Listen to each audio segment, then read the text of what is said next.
Olá, nós somos professores da Rede Municipal de Barra São Francisco, professores de ciências. Eu sou Rosimar, da Escola João Bastos. Eu sou Elaine, da Escola João Bastos. Eu sou Carliane, da Escola João Bastos. Sou Sérgio, da Escola Barros de Itaperuna. Eu sou Gustavo, professor das escolas de Cachoeirinha, de Itaúnas e Santo Antônio. E pessoal, qualquer dúvida de vocês, deixa aqui nos comentários ou manda uma mensagem no WhatsApp, no privado, que a gente esclarece as dúvidas se possível, tá bom? Abraço, bons estudos! Olá, pequenos cientistas! Eu sou o professor Bill Tyson e juntos vamos conhecer diversas formas de ciência. Hoje vamos quebrar estas ligações.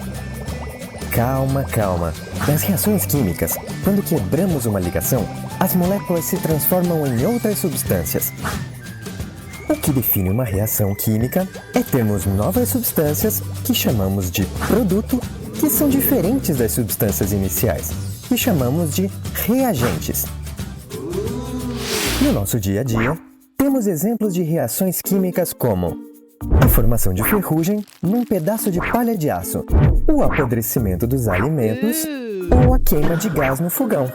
Porém, as reações químicas nem sempre são fáceis de perceber. Algumas só podem ser verificadas em laboratório. Mas existem certas pistas que podem nos ajudar, como por exemplo, a liberação de calor nas combustões, a mudança de cor, como quando um alvejante cai numa roupa colorida, a mudança de odor quando temos alimentos estragados, ou a liberação de gás, quando jogamos um comprimido efervescente num copo d'água. A velocidade da reação também pode variar. Diferentes reações químicas podem acontecer em diferentes velocidades. A temperatura e o volume dos reagentes, substâncias iniciais, podem tornar a reação mais rápida ou mais lenta. De um modo geral, um aumento na temperatura dos reagentes faz com que a velocidade da reação aumente, como quando um comprimido de antiácido é dissolvido em água quente. Aumentando o volume dos reagentes, também aumentam a velocidade das reações, como a ferrugem, em um pequeno pedaço de ferro. Dá para ver que Lavoisier estava certo. Na natureza, nada se cria, nada se perde, tudo se transforma. Por hora é só, pessoal. Nos vemos na próxima!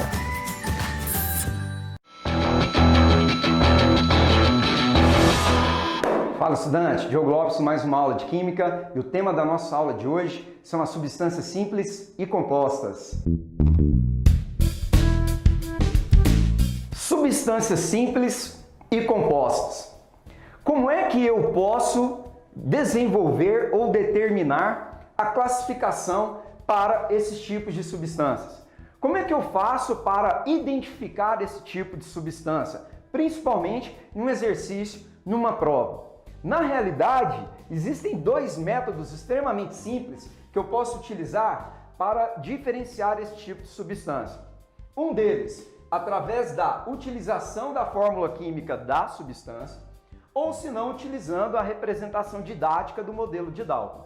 Então essas são as duas formas que nós temos para diferenciar uma substância simples de uma composta. Agora, o que vem a ser, antes de mais nada, uma substância simples? Substância simples é a substância formada apenas por um elemento químico. Então esse é o primeiro aspecto que eu tenho que saber. É uma substância formada por um elemento químico. Logo, se eu for reconhecer esse tipo de substância pela fórmula, o que eu tenho que lembrar? Que eu vou ver na fórmula da substância apenas um elemento. Diogo, me dá alguns exemplos. Então, exemplo, estanho, ferro, prata.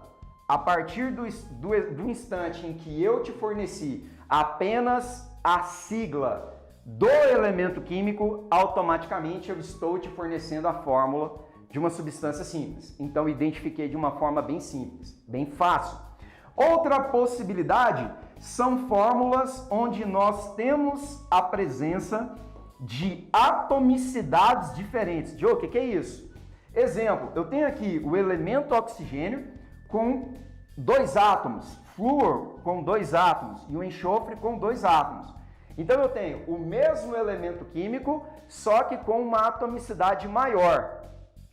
Como eu tenho apenas um único elemento químico na composição dessa formulação, isso quer dizer que essas fórmulas continuam representando substâncias simples. Então é dessa forma que eu vou reconhecer e que eu vou identificar uma substância simples. Já usando aí didaticamente o modelo de Dalton, como é que funciona? Se eu tenho esferas iguais, duas esferas azuis, isso quer dizer que essas duas esferas juntas formam uma substância simples. Representaria, por exemplo, um F2. Eu tenho dois átomos iguais, ou seja, dois átomos do mesmo elemento. Se é o mesmo elemento, forma uma substância simples. Então não importa a quantidade de átomos que estão formando aquela molécula. Se eles são iguais, representa um único elemento químico, o que caracteriza uma substância simples. Agora, o que vem a ser a substância composta? A composta, ela já vai ter na sua composição, no mínimo, dois elementos químicos diferentes. Então, para eu reconhecer a substância composta, eu tenho que enxergar na sua fórmula dois elementos diferentes. Diogo, me dá um exemplo. Exemplos clássicos. O cloreto de sódio, onde eu tenho aí o elemento sódio e cloro, dois elementos, substância composta. Ou, se não, a fórmula da glicose, C6H12O6, três elementos químicos, carbono, hidrogênio e oxigênio, três elementos, substância composta. Então é dessa maneira que eu vou identificar uma substância composta. Se somente se, na fórmula da substância, nós tivermos no mínimo dois elementos químicos completamente diferentes. E a mesma coisa eu vou observar no modelo didático de Dalton. Por quê, Diogo? Porque se você observar, nessa composição molecular, eu tenho átomos diferentes. Se eu tenho átomos diferentes, isso quer dizer que são átomos de elementos químicos diferentes. Então eu tenho o elemento X e o elemento Y, dois elementos, substância composta. Aqui, mais uma vez, dois elementos químicos diferentes, logo eu tenho a presença de uma substância composta. Então eu posso identificar ou reconhecer as substâncias simples ou compostas ou utilizando a fórmula química ou, se não, utilizando didaticamente o modelo de Dalton.